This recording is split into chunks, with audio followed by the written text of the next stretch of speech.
गोली बारूद से जो नहीं किया जा सकता वो एक खतरनाक नीति से किया जा सकता है। और वो जो मसला आपने सुनी है, united we stand divided we fall, फूट डालो राज करो, अलग अलग रूपों से यही बताने की कोशिश की जाती है कि अगर कोई एकजुट है उसके बीच में दरारें डाल दो, फूट डाल दो तो वो कमजोर हो जाता है और उसको तोड़ना आसान हो जाता है। क्या अमेरिका ये कर रहा है और अमेरिका करने में सक्सेसफुल हो गया है? इसीलिए ये बातें चल रही हैं। ईरान सरकार में दरार, ट्रंप का प्रोपेगेंडा वॉर, क्या ये ट्रंप के किए हो गया? ये पहले से कुछ फॉल्ट लाइंस थी जिनको ट्रंप ने एक्सप्लॉइट किया और ज्यादा बड़ी फॉल्ट लाइंस हो गई, या असल में ये पूरा प्रोपेगेंडा है? ईरान एकजुट है। फेज 1 एपिक फ्यूरी में ये दिख गया था और अगर ये आगे भी जारी रहता है तो उस दौरान भी ये दिख जाएगा। उस बीच ये जो बातचीत है केवल प्रोपेगेंडा है। क्या है असलियत? खबरें आपको बताऊंगा। हमारे साथ मेहमानों की जो चर्चा होगी वो आपको ये समझने में मदद देगी, लेकिन जरा पहले आपको कुछ खबरें बता देता हूं आज की, जिनसे आपको एक पर्सपेक्टिव मिलेगा। ईरान युद्ध पर संयुक्त राष्ट्र की चेतावनी, हर घंटे हालात और भयावह होते जा रहे हैं। एंटोनियो गुटेरेस ने कहा है जल्द शांति और संवाद होना चाहिए। गुटेरेस ने कहा है शांति से समाधान निकाला जाए। गुटेरेस ने कहा समाधान नहीं निकला तो हालात गंभीर होंगे। एंटोनियो गुटेरेस ये एक हफ्ते के भीतर दूसरी बार ये बात कह रहे हैं जहां उन्होंने कहा है कि पूरी दुनिया के लिए ये बेहद खतरनाक है। जिस तरीके से एनर्जी इक्विलिब्रियम दुनिया का गड़बड़ाया है वो पूरी दुनिया के लिए खतरनाक है। उन्होंने ये भी इंडिकेट किया कि इसको सामान्य ना समझा जाए, केवल विकास में बाधा उत्पन्न होगी ऐसा नहीं है, ये लोगों के वजूद के लिए खतरा हो जाएगा। उन्होंने कहा जब खाद्य असुरक्षा उत्पन्न होगी तो लोगों के लिए जीवन का संकट आ जाएगा। उन्होंने ये भी कहा कि बहुत जल्द पूरी दुनिया को और खास तौर से जो कॉन्फ्लिक्टिंग पार्टीज हैं उनको इस बारे में विचार करना चाहिए और शांतिपूर्ण तरीके से समाधान निकालना चाहिए। लेकिन at the end of the day this is United Nations और तमाम लोग ये कहने लगे हैं कि यूनाइटेड नेशंस केवल ऐसा लगता है जैसे नक्कार खाने में कोई तूती है जिसको कोई सुन नहीं रहा है। क्या यहां वैसा ही है? आगे हमारे मेहमान आपको बताएंगे, लेकिन उससे पहले देखिए शांति समाधान को लेकर एक्टिव हुआ ईरान। तुर्की के विदेश मंत्री से ईरानी विदेश मंत्री अराक्ची ने की फोन पर बातचीत। अजरबैजान, मिस्र, कतर, सऊदी अरब, इराक के समकक्षों से भी बातचीत। अराक्ची ने शांति पहल के बारे में बताया। तुर्की के विदेश मंत्री से अपने समकक्षों से बात की है। ईरान के विदेश मंत्री ने शांति समाधान को लेकर यह बताने के लिए कि दुनिया में यह ना फैलाया जाए कि ईरान की वजह से डेडलॉक है। असल में ईरान की तरफ से जो इनिशिएटिव्स लिए जा रहे हैं वो इसलिए लिए जा रहे हैं ताकि दुनिया को यह बताया जा सके, अमेरिकी प्रोपेगेंडा के सामने अपनी बात रखी जा सके कि एक्चुअली हम गलती पर नहीं हैं, गलती कर रहा है अमेरिका और थोप भी हम पर रहा है कि इसका समाधान इसलिए नहीं निकल रहा है क्योंकि ईरान स्टबर्न है, ईरान जिद्दी है, ईरान डिग नहीं रहा। असल में ऐसा नहीं है। अमेरिका की तरफ से शर्तें वो रखी जा रही हैं जो स्वीकार्य नहीं हो सकती और हमको इसके लिए जिम्मेदार बनाकर असल में एक प्रोपेगेंडा चलाने की, एक नैरेटिव चलाने की कोशिश की जा रही है। ये बात ईरान के विदेश मंत्री समझाने में लगे हुए हैं। तुर्की के विदेश मंत्री से अराक्ची ने फोन पर बातचीत की। अजरबैजान के विदेश मंत्री से, मिस्र, कतर, सऊदी अरब के, इराक के अपने समकक्षों से भी उन्होंने बातचीत की है। और जाहिर है ये इसलिए है क्योंकि इन तमाम जगहों पर अमेरिकी इन्फ्लुएंस रहा है। सऊदी अरब वगैरह में तो आप जानते हैं इस युद्ध के दौरान ईरान ने हमले भी किए हैं। हालांकि ईरान की तरफ से यह भी कहा गया कि आप सब हमारे पड़ोसी हैं, मित्र हैं, हम आपके ऊपर हमला नहीं करना चाहते थे, लेकिन क्या करें, मजबूरी है क्योंकि अमेरिकी बेसिस आपके यहां पर हैं, इसलिए हमको वहां से आ रहे हमलों का जवाब देना पड़ रहा है। और इस बीच ये भी एक बहुत बड़ी कूटनीतिक एक एफर्ट कहा जाएगा ईरान की तरफ से कि उन्होंने इन तमाम देशों में वहां के लोगों को कॉन्फिडेंस में लेने की कोशिश की है। अगली खबर दिखाता हूं आपको। ईरानी धर्मगुरुओं की ईरान सरकार से अपील। ईरानी धर्मगुरुओं ने इस बीच क्या कहा है? ईरान की सरकार से अपील की है। होर्मुज पर अब वार्ता नहीं होनी चाहिए। उन्होंने कहा होर्मुज पर वार्ता करना आत्मसमर्पण जैसा होगा। फारस की खाड़ी होर्मुज वार्ता से बाहर होनी चाहिए। ओमान के साथ नए कानूनी ढांचे पर काम होना चाहिए। अब देखिए, आप जानते हैं कि वहां जो धर्मगुरु हैं जाहिर है उनकी बहुत सुनी जाती है। सर्वोच्च धर्मगुरु वहां जो होता है वो तो पूरा देश ही चलाता है। और उस हिसाब से देखा जाए तो अगर धर्मगुरुओं का ये मानना है कि अब होर्मुज पर कोई बातचीत नहीं की जानी चाहिए तो ये इस बात का इंडिकेशन है कि ईरान में एक बड़ा तबका अब इस नैरेटिव को ही बाय कर रहा होगा और इसी दिमाग पर चल रहा होगा कि अब होर्मुज पर और बातचीत नहीं किया जाना चाहिए। अमेरिकी दादागिरी के सामने अगर बातचीत करेंगे तो ये सरेंडर जैसा हो जाएगा। जब तक ब्लॉकेट नहीं हटाते हैं तब तक बातचीत का कोई मतलब नहीं है। अब आगे खबर देखिए। ईरान की राजधानी तेहरान में भीषण धमाका भी हुआ इस बीच। अगर सीजफायर चल रहा है तो फिर धमाका किस बात का है? जी, धमाका हुआ है। तेहरान के ऊपर एयर डिफेंस सिस्टम एक्टिव है। यहां महर इरना और जियोफ वॉच का यह दावा है, बढ़ते तनाव के बीच हाई अलर्ट पर है ईरान, ड्रोन इंटरसेप्शन और टेस्टिंग की आशंका। अब या तो यह है कि असल में टेस्ट किया जा रहा है, अपनी एयर डिफेंस को टेस्ट किया जा रहा है, उस दौरान कोई एक डमी ड्रोन उड़ाया गया और उसको मारकर यह देखा गया कि हमारे आसमान कितने सुरक्षित हैं, या उसके अलावा भी कुछ है। इस बारे में सिर्फ दावे चल रहे हैं, क्योंकि आप जानते हैं ईरान से अभी खबरें वैसे भी नहीं आ पा रही हैं। बस कुछ एक चैनल्स और कुछ एक तरीके ही हैं वहां अंदर क्या चल रहा है ये जानने के लिए, और वो भी एंटायरिटी में आपको अंदर का व्यू दे रहे हैं ऐसा नहीं है। तो इसको कैसे देखा जाना चाहिए, ये भी एक बड़ा सवाल। और इधर देखिए, तेहरान में ड्रोन खतरे पर एयर डिफेंस एक्टिव है। रेकॉन और FPV ड्रोन को टारगेट करने की पुष्टि हुई है। रेकॉनेसेंस के लिए जो ड्रोन इस्तेमाल किया जाता है, FPV ड्रोन, उन दोनों को टेस्ट करने के लिए उन दोनों को टारगेट करने की पुष्टि हुई है। राजधानी तेहरान की डिफेंस जांच की कोशिश है। ईरानी मीडिया का सर्विलेंस ड्रोन प्रोबिंग का दावा। यहां राजधानी तेहरान की डिफेंस जांच की कोशिश के तहत यह सब किया गया। अब अगली खबर की तरफ आपको ले चलता हूं। ईरान पर जल्द भीषण हमले चाहता है इजराइल। इजराइल असल में यह चाह रहा है कि ये तो पॉज होना ही नहीं चाहिए था, ये एक बार शुरू हुआ है तो इसको समाप्त होना चाहिए था। आपको याद होगा जून के दौरान 2025 में वहां लगे पोस्टर्स भी याद होगा, जिसमें डोनाल्ड ट्रंप की फोटो लगाकर उन्होंने कहा था, finish the job mister president. तो वो एक जॉब अनफिनिश्ड मानते हैं इसको, और वो चाहते हैं जल्द से जल्द ये पूरी तरह से समाप्त किया जाए। उनको तो ये भी नहीं भा रहा है कि ये बीच में कैसे असल में सीज फायर किया गया, और वो अब भी ये चाह रहे हैं, इजराइल की तरफ से ये चाहा जा रहा है कि ये जल्द शुरू होकर और वंस एंड फॉर ऑल समाप्त कर दिया जाए। बातचीत नाकाम होने का जल्द ऐलान कर सकता है इजराइल, और ईरान से बातचीत की कोशिश के खिलाफ है इजराइल। इजराइल के चैनल 12 का यह बहुत बड़ा दावा है कि अब अमेरिका की यह चाहा जा रहा था कि अमेरिका खुद इस बात को समझे, ऐलान करे और इनिशिएटिव ले कि ईरान के साथ बातचीत सफल नहीं हो रही है, तो अब जल्दी से जल्दी जो किया जाना चाहिए वो किया जाए। क्योंकि अमेरिका ऐसा नहीं कर रहा है, तो अब इजराइल खुद इस बात का ऐलान कर सकता है कि जो बातचीत की कोशिश हमने की थी वो कामयाब नहीं हुई है, और हमको अब कदम आगे बढ़ाने पड़ेंगे। अभी तक की ये जो घटनाएं, आज की जो मैं आपको खबरें बता रहा हूं, इन तमाम खबरों के बीच में ये एक खबर भी कि ईरान के भीतर जो डिस्पेंसेशन है, जो महत्वपूर्ण कॉल्स ले रहा है, उसके बीच में फॉल्ट लाइंस हैं, उसके बीच में दरारें हैं, और इन दरारों को अमेरिका एक्सप्लॉइट कर रहा है। इस खबर को भी हम समझेंगे अपने मेहमानों से। IRGC को लेकर अरागची से नाराज पेजेश्कियान। अरागची पर IRGC के निर्देश पर चलने से खफा बताए जा रहे हैं पेजेश्कियान। ईरानी स्पीकर गालिबाफ भी अरागची से नाराज हैं, ये बातें सामने आ रही हैं। ये कहा जा रहा है कि पेजेश्कियान भी नाराज हैं, गालिबाफ भी नाराज हैं। पेजेश्कियान से इनकी नाराजगी, पेजेश्कियान और गालिबाफ की नाराजगी अरागची से इस बात पर है कि वो IRGC के निर्देशों को लेटर एंड स्पिरिट में फॉलो कर रहे हैं और किसी और की बात वो सुन ही नहीं रहे हैं। ये बात सच है, ये एक प्रोपेगेंडा है, ये क्या है? और अगर इसमें ये भी माना जाए कि थोड़ा बहुत कुछ धुआं है, तो क्या ये बगैर किसी आग के है? जनरल कुलकर्णी, आप क्या देखते हैं इसमें? बहुत बहुत धन्यवाद दिनेश जी। इसमें कोई शक नहीं कि कुछ ना कुछ तो दाल में काला है। क्यों? क्योंकि जिस प्रकार से आरएगची बार बार कहीं ना कहीं हाथ पांव मार रहे हैं, और IRGC का जिस प्रकार से रुख देखा जा रहा है, उनका मकसद, IRGC को लगता है कि वो इस युद्ध को अपने तरीके से they can get into a position of strength. सवाल ये है कि क्या IRGC ठीक कर रहा है या ये नेगोशिएटर्स जो हैं वो ठीक कर रहे हैं? कहीं ना कहीं पेजेश्कियान जो है वो मुझे लगता है इतनी उनकी स्थिति मजबूत नहीं है एक राष्ट्रपति होने के नाते जितनी होनी चाहिए। और IRGC में जिस प्रकार से दे हैव टेकन कंट्रोल, अब कहा जाता है कि मुश्तबा जो है वो बिल्कुल ठीक है, कोई कह रहा है कि हुक्म देने की काबिलियत रखते हैं, कोई कहते हैं नहीं वो कोमा में है, कोई कहता है नहीं वो डिसीजन दे सकते हैं। तो ये जो हरकत है और इस तरह की रूमर मॉन्गरिंग हो रहा है, और जिस प्रकार से IRGC अपने आप को कंट्रोल करने की कोशिश कर रहा है, डू और डाई के सिचुएशन में है, और स्ट्रेट ऑफ हॉर्मुज को लेकर के जहाँ पे नेगोशिएटर्स हैं, पेजेश्कियान हैं या गालिबाफ है, आरागाची है, ये इस बात को समझ रहे हैं कि अगर स्ट्रेट ऑफ हॉर्मुज की जो नाकाबंदी है, घेराबंदी है, अगर उस पर ढिलाई होती है तो ही ईरान बच सकता है। नहीं तो ईरान अगर IRGC के कब्जे में आ गया तो शायद नुकसान बहुत ज़्यादा होगा। तो ज़रूर कोई शक नहीं दिनेश जी, ये दरार है, और उस दरार को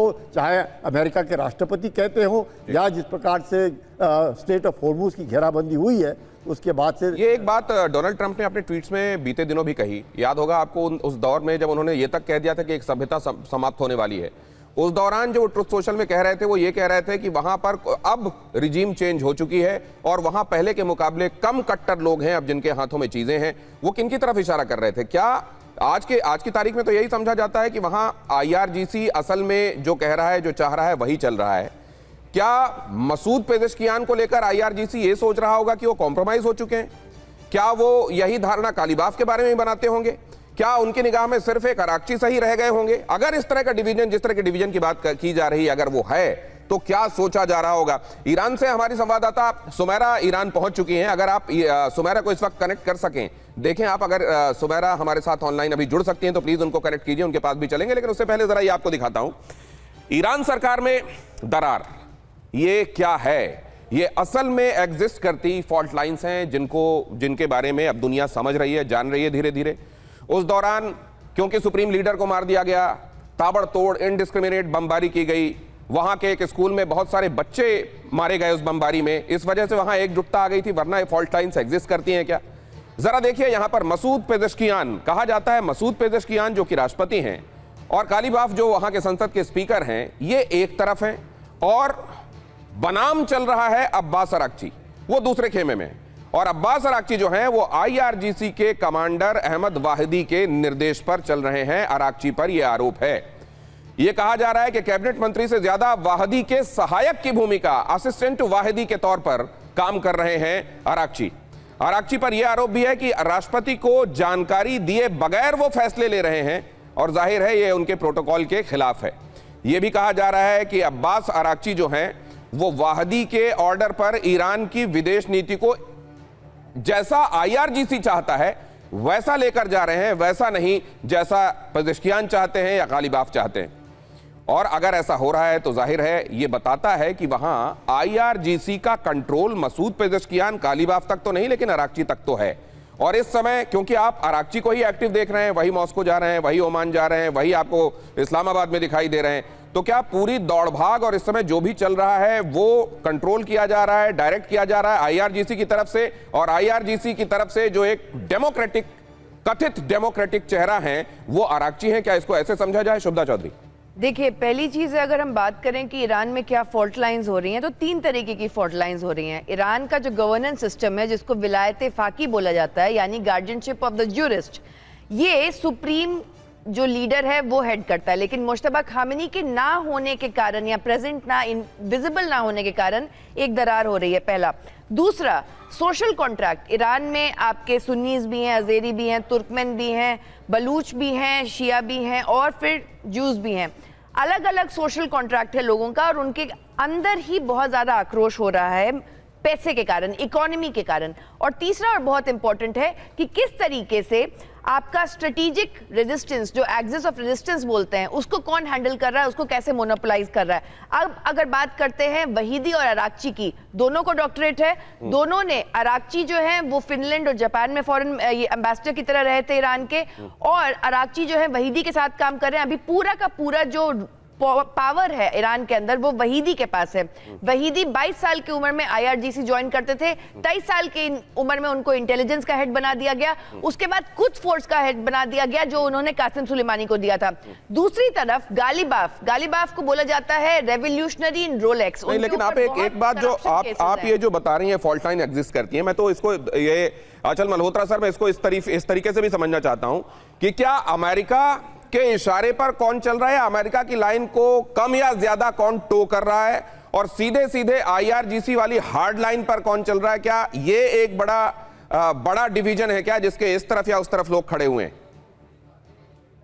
देखिए, नमस्कार दिनेश, ये कहना मुश्किल है कि अमेरिका के इस समय कितना इन्फ्लुएंस है और किसके ऊपर कितना इन्फ्लुएंस है। बहरहाल ये वॉर शुरू होने से पहले, काफी समय पहले, जब पेजेश्कियान आए थे, प्रेसिडेंट बने थे, तब से यही कहा जा रहा था कि ये थोड़े से जो है सॉफ्ट हैं, ये इतने हार्ड लाइनर नहीं है। तो ऐसी उम्मीद की जा रही थी कि आने वाले वक्त में ईरान की जो एक्सेप्टेबिलिटी है और जो माहौल है वो सुधरेगा। लेकिन फिर वॉर हो गई। वॉर के बाद सडनली सिचुएशन ऐसी बनी कि ऐसा लगा कि सब एक साथ आ गए हैं। अब हकीकत तो ये है कि IRGC ही है जो इस वॉर को चला रही है आगे, और अगर अभी तक ईरान को घुटने पे नहीं लाया जा सकता तो वो IRGC की वजह से ही है। अब सवाल ये है कि रागची किस हद तक IRGC के इशारे पे चल रहे हैं, या ये सिर्फ जो हमें हमारे सामने लाया जा रहा है ये एक इन्फो वॉर या साइकोलॉजिकल वॉर का हिस्सा है। जी। एक इम्प्रेशन क्रिएट करने की कोशिश की जा रही है कि ईरान में जो है वो फ्रेगमेंटेड है ओपिनियन। तो वो कहना बहुत मुश्किल है, लेकिन हकीकत तो ये है कि जो डिमांड जो अमेरिका रख रहा है ईरान के ऊपर, हाँ। और मुझे नहीं लगता कि इनमें से कोई भी सॉफ्ट लाइनर हो या हार्ड लाइनर हो वो इतनी आसानी से मान लेने वाला है। तो ये तो अगर कोई मनमुटाव या कोई थोड़ी सी अगर ओपिनियन में डिफरेंस है, तो हाँ। हार्डलाइनर्स यही कहेंगे कि आप सरेंडर नहीं करिए, सिविलियंस जो हैं आराकची हो जाएगा या आपके स्पीकर हो जाए, कोई भी हो फॉर दैट मैटर। ये आप एक बड़ी बात कह रहे हैं। अगर ऐसा है कि कोई भी असल में इनमें से कोई भी हो अमेरिका की लाइन को टो करने या अमेरिका की बातें मानने की स्थिति में इनमें से कोई नहीं है, तो फिर तो सब एक तरफ है। फिर तो कोई ऐसा नहीं है कि दो खांचों में बटे हुए हैं। फिर वो क्या अमेरिका की तरफ से कोशिश की जा रही थी बीच में ये कह कहकर बार बार कि एक तरीके से हमने रिजीम चेंज कर दिया है, क्या वो इन अ वे अंदर झगड़ा लगाने की कोशिश में थे कि वहीं कुछ लोगों को शक की निगाह से देखा जाना शुरू कर दें अंदर के ही लोग कि अच्छा पेजेश्कियान कॉम्प्रोमाइज हैं क्या, अच्छा गालिबाफ उनसे मिल गए हैं क्या इसलिए ऐसा किया जा रहा था और इसके पीछे भी रणनीति थी क्या? आशीष आपके पास आ रहा हूं तो ये समझूंगा, लेकिन उससे पहले आप देख रहे हैं यहां पर सुमेरा की तरफ से भेजी गई तस्वीरें। सुमेरा ईरान पहुंच चुकी हैं। वहां की जो असल में वहां का गवर्नमेंट फ्रेम है जो वो कुछ और चाह रहा है। क्या वाकई ऐसा है? यहां यह कहा जा रहा है कि पहले भी पेजेश्कियान वाहिदी के बीच मतभेद की खबरें आई थीं, दोनों एक पेज पर नहीं हैं, यह पहले भी समझा गया और इसीलिए बीच में आपने देखा था कि पेजेश्कियान खुद अपने पड़ोसी देशों से माफी मांगते हुए दिखाई दिए थे, जबकि कहा जा रहा है कि वाहिदी तो इस पक्ष में भी नहीं थे कि किसी से यह कहा जाए कि हाँ आप पड़ोसी देश हैं, आपके यहाँ अमेरिका के बेसिस हैं इसलिए हमको मारना पड़ा, वरना हम आपके साथ दोस्त थे, ये नहीं चाह रहे थे वाहिदी, ऐसा कहा जा रहा है। अमेरिका से वार्ता को लेकर दोनों के रुख अलग अलग रहे, यह भी कहा जाता है IRGC तो बिल्कुल भी नहीं चाह रहा था कि अमेरिका को थोड़ा भी इंच भर भी केटर किया जाए, लेकिन पेजेश्कियान इसके उलट चाह रहे थे। ईरान के अधिकतर फैसले IRGC कमांडर वाहिदी ही लेते रहे और वाहिदी कहा तो ये तक जा रहा है, अब इसमें कितनी सच्चाई है ये नहीं मालूम, अभी इसका सामने आना बाकी है कि मुस्तबा उस स्थिति में नहीं है कि वो कोई फैसला लें और फैसला लेने के बाद उसको लागू करवाएं। वाहिदी मुस्तबा की फोटो सामने रखकर ये कहकर कि ये तो मुस्तबा की तरफ से कहा गया है और उसको मैं वर्बेटिंग लागू कर रहा हूं, वाहिदी वो कर रहे हैं और वाहिदी वो करवा रहे हैं जो उनका मन चाह रहा है, ये कहकर कि मुस्तबा ने कहने के लिए कहा है, इसलिए मैं आपसे ये चाह रहा हूं कि आप सब ये करें। और जंग में शहीद ऑफिसर्स की जगह नियुक्ति भी वाहिदी ही करते रहे। जाहिर है वो समय जब लड़ाई का होता है तो सबसे ज्यादा महत्वपूर्ण हो जाता है आपका लड़ाई लड़ने वाला विंग, और वो विंग कौन सा है? IRGC। इसीलिए बाकी सब वैसे भी नेपथ्य में चले गए, IRGC केंद्र में आ गया और IRGC में वाहिदी की भूमिका महत्वपूर्ण हो गई। वाहिदी की वजह से बाकी सब या तो वाहिदी के साथ हैं या वाहिदी उनको किसी भी तरीके से सिग्निफिकेंट कोई काम करने नहीं दे रहे हैं। पेजेश्कियान से नियुक्ति का भी अधिकार छीन लिया गया था, यह बात भी कही जा रही है IRGC वर्सेस सरकार के मामले में कि पेजेश्कियान सिर्फ एक स्टैंप के तौर पर वहां बैठे हुए हैं, इसके बियॉन्ड उनकी कोई बहुत ज्यादा सिग्निफिकेंस नहीं है। अब ये प्रोपेगेंडा है।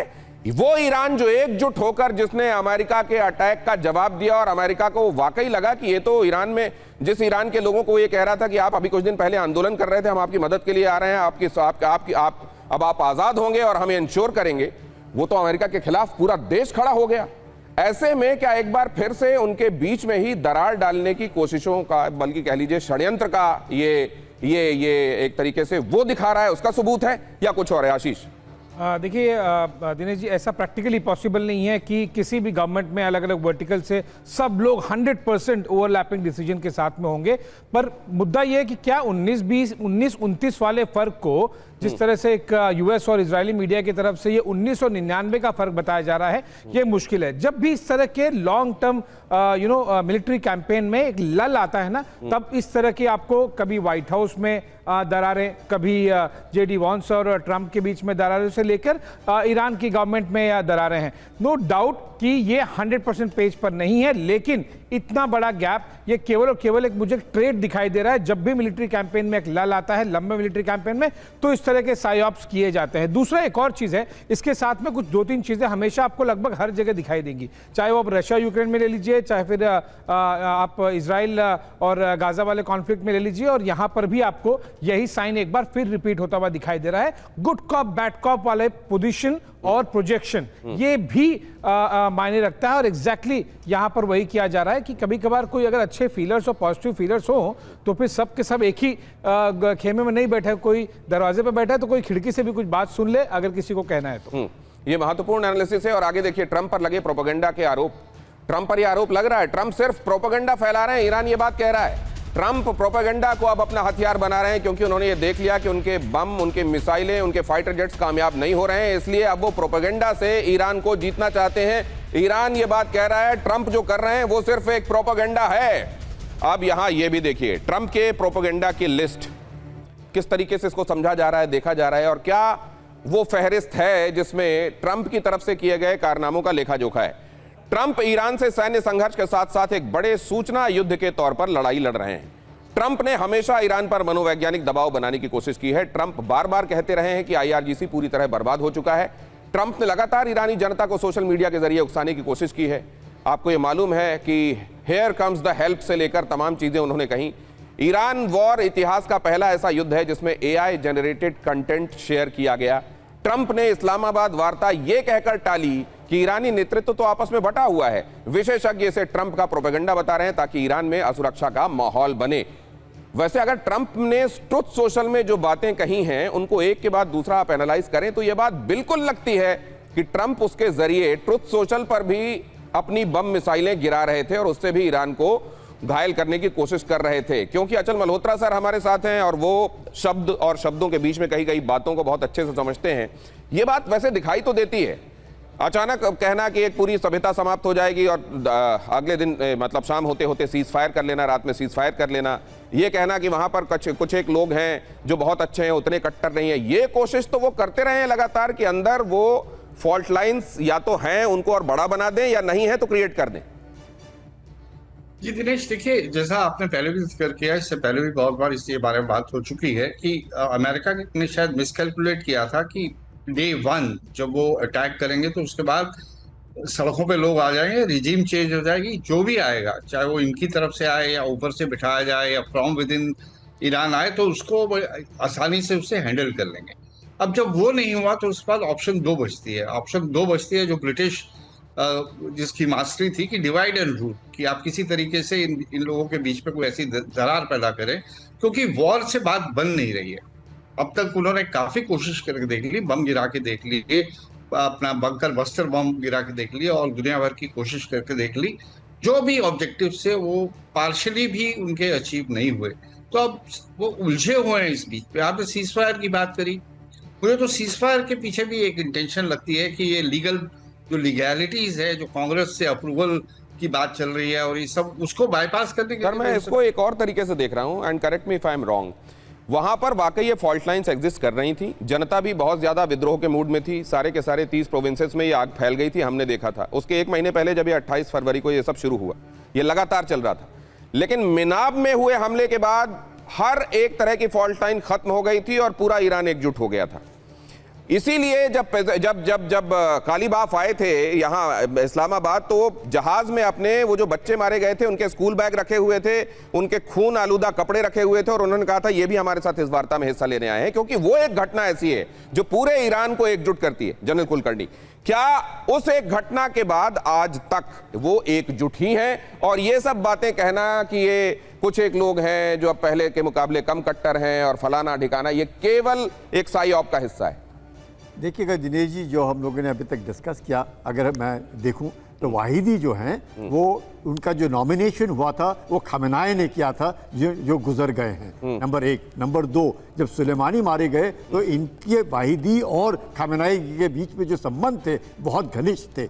नंबर 3, अहमदिनेजाद के नीचे वाहिदी जो हैं वो रक्षा मंत्री रहे हैं, रियासी राष्ट्रपति के नीचे ये इंटरनल सिक्योरिटी मिनिस्टर रहे हैं। इतना ही नहीं, मुश्तबा और अहमदिनेजाद के बीच में ज़बरदस्त दोस्ती थी, जिसके कारण आज की तारीख में आप देखते हैं कि वाहिदी जो है जिस प्रकार से control, वाहिदी IRGC commander, वाहिदी Quds commander, वाहिदी minister, तो वाहिदी एक मिलिट्री ऑफिसर भी है, एक डिप्लोमेट भी है और एक पॉलिटिकल रेप भी है, उसको सब मालूम है। तो आज की तारीख में से कोई शक नहीं। लेकिन ईरान के बीच में जब तक बम बरस रहे थे तब तक ईरान इकट्ठा था, IRGC ने उनको इकट्ठा रखा। और अब जब ईरान पे बम नहीं बरस रहे हैं तो इंटरनल जरूर इंप्लोजन होगा। आप रजा पहलवी को भी बीच बीच में रजा पहलवी आते हैं, उनके अभी भी स्टेटमेंट्स आ रहे हैं, उनकी बातें आ रही हैं।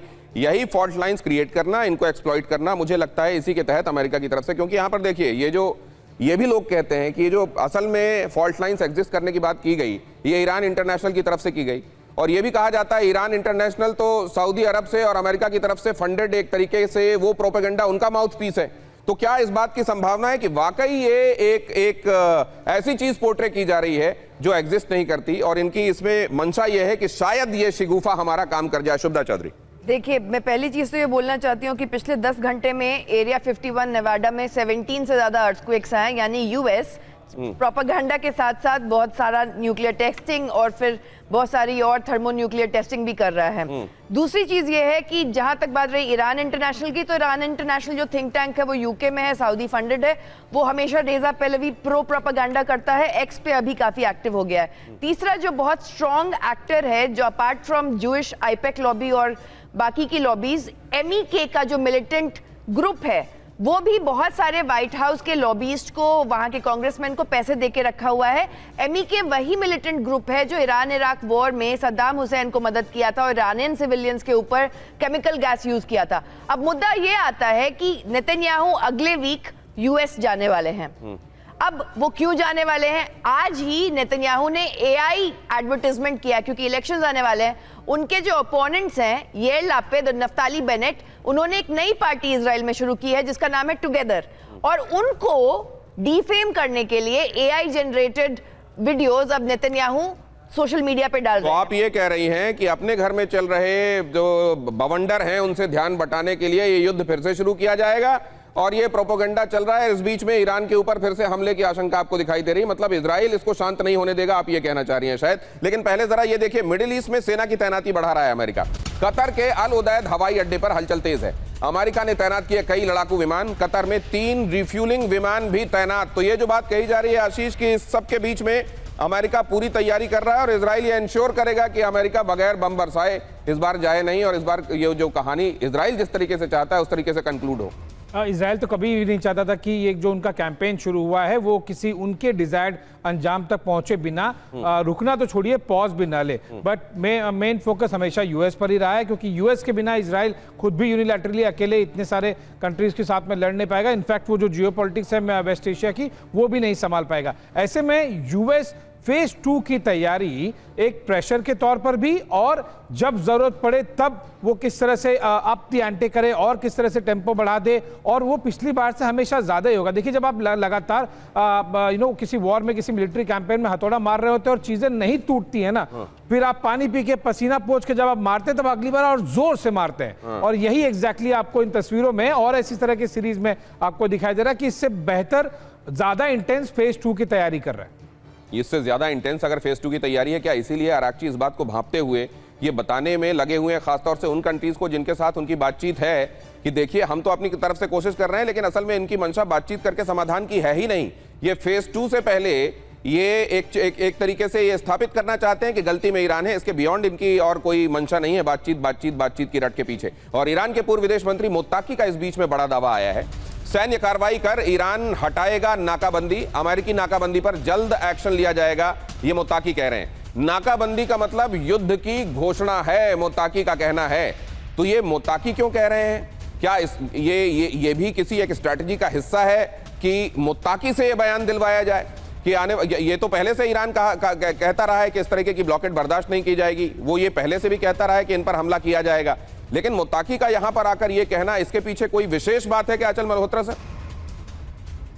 ये देखिए, मैसेजिंग करनी है, उन्होंने अपना मैसेज देना है, आप किसी के भी थ्रू करा सकते हैं, क्योंकि बाकी जो लीडर्स लगे हुए हैं इस बीच में बातचीत के उसमें, तो शायद वो चाह रहे हैं कि अभी उनको आगे, मतलब उनकी तरफ से ये एक रास्ता खुला रहे, एक विंडो खुली रहे, तो किसी एक ऐसे न्यूट्रल को पकड़ा जाए जिसका थोड़ा बहुत स्टेचर भी है, being an x foreign minister, तो जो कहलवाना है उससे भी कहलवाया जाए, ये एक पॉसिबिलिटी हो सकती है। अच्छा, बहरहाल जहां तक ईरान का सवाल है, ईरान तो ये मान ही नहीं रहा। वो तो कह रहे हैं जैसे ये ब्लॉकेड है तो वॉर तो खत्म हुई नहीं। उनके पॉइंट ऑफ व्यू से अमेरिका ने वॉर खत्म नहीं करी, भले सीजफायर हो गया, तो ईरान का ये जो आप बात कह रहे हैं, ये हमारे दर्शकों को समझने के लिए बड़ी महत्वपूर्ण बात है।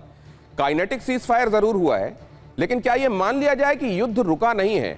इस तरीके से नहीं तो उस तरीके से, लेकिन ये युद्ध जारी है। बेशक गोलियां नहीं चल रही हो उस तरीके से, बारूद नहीं बरस रहा हो, काइनेटिक सीज फायर हो, लेकिन असल में सीज फायर नहीं है। क्या इसको इस तरीके से देखा जाना चाहिए? अब बिगड़े हालात, तय है क्या महाविनाश? होर्मुज को लेकर अब ये होर्मुज ऐसा शब्द हो गया है, हर दिन 100 बार दोहराया जा रहा है, और इसलिए दोहराया जा रहा है क्योंकि यही महाविनाश के इस तबाही के जलजले का एपिसेंटर दिखाई दे रहा है।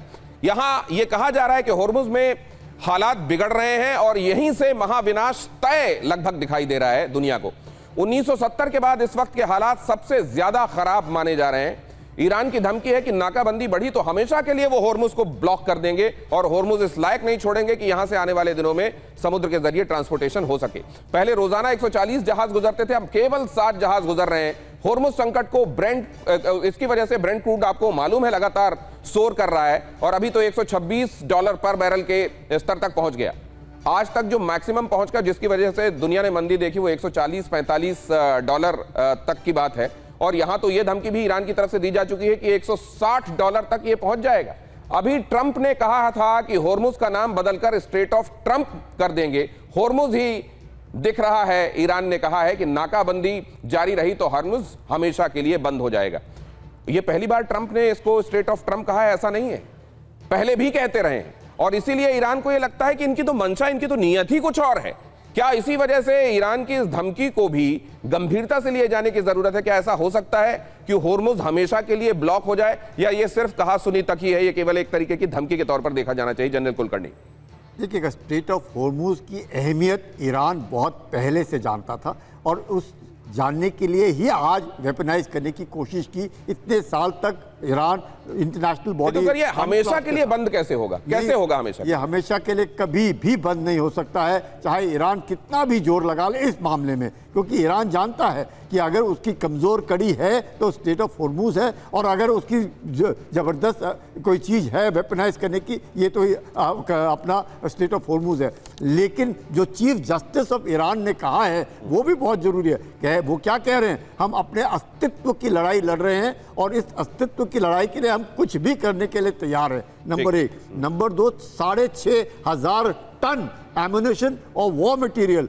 अमेरिका ने इजराइल को दिया है। ये क्या दर्शाता है कि सीज फायर होगा किसके साथ? यूएसए और ईरान के बीच में, लेकिन बम बरसेंगे अब कहां से? इजराइल से। तो आप समझ सकते हैं कि स्ट्रेट ऑफ होर्मुज का जो घेराबंदी है वो करेगा अमेरिका, और बम बरसाएगा ईरान, और लेबनान को भी टैकल करेगा कौन? इजराइल। तो ये जो एक कॉम्प्लिकेटेड सा सिचुएशन जो हो रहा है विद 6,500 टन, अगर 48 घंटे के अंदर वॉर मटेरियल अमेरिका इजराइल को दे सकता है, क्यों दिया है इसने इस वक्त? लेबनान में हिजबुल्लाह तो ऑलरेडी बैकफुट पर है, लिटनी रिवर के तो बिल्कुल। तो मतलब वो ये कह रहे हैं कि अभी तक हम फ्रंट सीट पर बैठकर इसको संभाल रहे थे, अब एक काम करो तुम इसको संभालो, हम सीधे सीधे सामने नहीं आएंगे, क्योंकि हमारे हिस्से का जो नुकसान था वो हमने झेल लिया है। और 60 दिन का हो गया है। और 60 दिन का हो गया। और अगली खबर यह है कि यूएई की अपने नागरिकों के लिए एडवाइजरी सामने आई है। ईरान, लेबनान और इराक जाने पर रोक लगाई गई है। तुरंत वहां से निकलकर देश लौटने के लिए कहा गया है।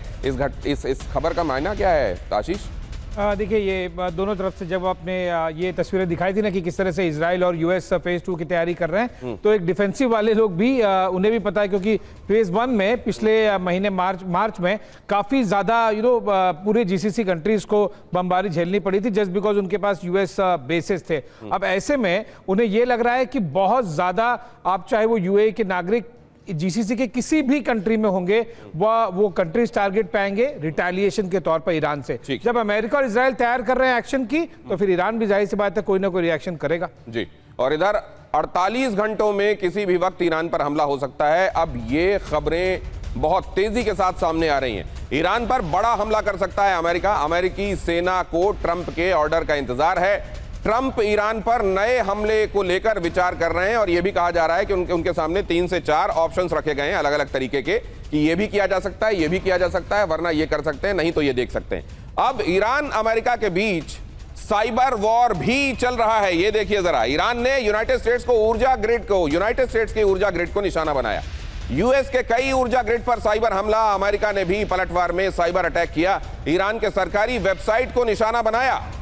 अब जरा इसको भी देखिए, अमेरिका वर्सेस ईरान ये चल रहा है। इसीलिए मैं कह रहा हूं कि सिर्फ काइनेटिक सीज फायर है। देखिए जरा, 24 घंटे में यूनाइटेड स्टेट्स के कई ऊर्जा ग्रिड्स पर साइबर अटैक हुआ है। अमेरिका के पूर्वी तट की ऊर्जा ग्रिड्स पर साइबर अटैक किया गया। अमेरिकी खुफिया एजेंसियों ने इसे ऑपरेशन डार्क आउट कहा। साइबर हमले के चलते टेक्सास वर्जीनिया में बिजली कटी। ईरानी हैकर्स ग्रुप इमाम के साइबर सैनिक का यह हमला हुआ है और जवाब में यूनाइटेड स्टेट्स का ईरानी सरकारी पोर्टल्स पर साइबर अटैक देखने को मिला।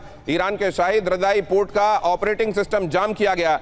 ईरानी गृह और पेट्रोलियम मंत्रालय की वेबसाइट हैक हुई। ईरान के बैंकिंग सेक्टर पर साइबर हमला हालांकि नाकाम हो गया। आशीष, आपने 2-3 दिन पहले बताया था कि किस तरीके से वहां के सैनिकों की पूरी जानकारी एक तरीके से सामने रख दी गई थी और खुद को हैक्टिविस्ट बताने वाले ईरान की तरफ से काम करने वाले लोगों ने यह किया था और अब ये दूसरा चरण सामने। देखिए, जो आप बात कह रहे हैं ना कि सीज फायर हुआ नहीं है, बस उसका डोमेन और डिमेंशन बदल गया है। वो इकोनॉमिक डोमेन में है, अब साइबर डोमेन में है और जो इन्फो स्पेस जो डोमेन होता है ना, जहां पर आप साइऑप्स और इंफॉर्मेशन वॉरफेयर करते हैं, इन डोमेन्स में अब वो पूरी तरह से स्पिल ओवर हुआ है। जो एक्टिविस्ट आप हंडाला ग्रुप की बात कर रहे थे, इस तरह के प्रॉक्सीज जो अपने आप को एक्टिविस्ट कहते हैं, एथिकल हैकर्स कहते हैं या किसी कंट्री के साथ में रहते हैं ग्रुप और इंडिविजुअल्स, ये इस तरह के समय में पूरी तरह से जमीन पर उतर आते हैं और इससे काफी नुकसान होता है। मैं दर्शकों को जरूर बता दूं कि ये केवल ये नहीं है कि कोई वेबसाइट डाउन हो गई या कोई किसी की इंफॉर्मेशन लीक हो गई, इसके बहुत बड़े long term major financial implications होते हैं और ये पूरी बड़ी वॉर स्ट्रेटजी का साइबर ग्रुप में, साइबर डोमेन में ये पूरी तरह से एक स्ट्रेटजी के तौर पे होता है कि इस समय पे ये किया जाएगा, जब ये स्टेज आएगा तब ये किया जाएगा और वही दूसरे डोमेन्स की अब हमें दिखाई दे रहे हैं दोनों तरफ से। तो मतलब इसको सीधे सीधे कहा जाए कि सीज फायर है, लेकिन काइनेटिक सीज फायर है, बाकी सीज फायर नहीं है। कुलकर्णी सर, बिल्कुल, साइबर वॉरफेयर तो फ्रॉम डे 1 उनका जो बैंकिंग सेक्टर है वो हिट हो गया था, इसमें कोई शक नहीं। काइनेटिक अमेरिका दिखाने की कोशिश कर रहा है अपने कांग्रेस को भी कि हम 60 दिन की जो फर्स्ट मे का था वो तो हमने कर दिया, हमें एक्सटेंशन नहीं चाहिए, हमें $1.5 ट्रिलियन जो हेक्सेट कह रहा है। लेकिन मुझे लगता है दिनेश जी, अपनी सुमेरा जो वहाँ पे हैं TV9 की, I think she is the only person who can tell us and feel the pulse कि जमीन के ऊपर क्या हाल है। अगर जो सुमेरा बताएंगी, बिकॉज अभी तक ईरान से कोई खबर नहीं आ रही, हम लोग सब जगह जा चुके हैं, भाई ईरान से जब खबर आनी शुरू होगी कि ऑन ग्राउंड क्या है तब पता चलेगा हम लोगों की वाकई वहाँ के, हम लोग जो सोच रहे हैं क्या वहाँ के लोग वाकई घबराए हुए हैं। दोपहर को ये जो हम आपको यहाँ विजुअल दिखा रहे हैं, जरा इसको बड़ा कीजिए क्योंकि अभी सुमेरा से कनेक्शन नहीं हो पा रहा है। जाहिर है इसके ऑब्वियस रीजंस भी हैं, वहां पर इतना आसान नहीं है अभी कनेक्शन एस्टेब्लिश करना। लेकिन यहां सुमेरा जब वहां से रिपोर्ट करते हुए जानकारी दे रही थी तो ये बता रही थी कि जिन जिन जगहों को हमले में तबाह किया गया है उनका बहुत तेजी के साथ रिकंस्ट्रक्शन हो रहा है। इस बीच में अगली खबर भी आपको दिखा दूं, दक्षिणी लेबनान में इजराइल हमलों से तबाही, इजराइल के हमलों से भीषण तबाही हुई है। खबर फ्लैश कीजिए। आईडीएफ ने हिजबुल्लाह के 40 ठिकाने नष्ट किए हैं। हिजबुल्लाह के कमांड सेंटर में स्ट्राइक, बेका वैली में सीरिया से लगे इलाकों को दहलाया गया। अब अगली खबर भी देखिए, सीज फायर के बीच हिजबुल्लाह पर बड़ा हमला। लेबनान में इजराइल की भीषण एयर स्ट्राइक, गैलिली डिवीजन ने हिजबुल्लाह की इमारत की तबाह। इमारत में हिजबुल्लाह का रॉकेट सेंटर मौजूद था।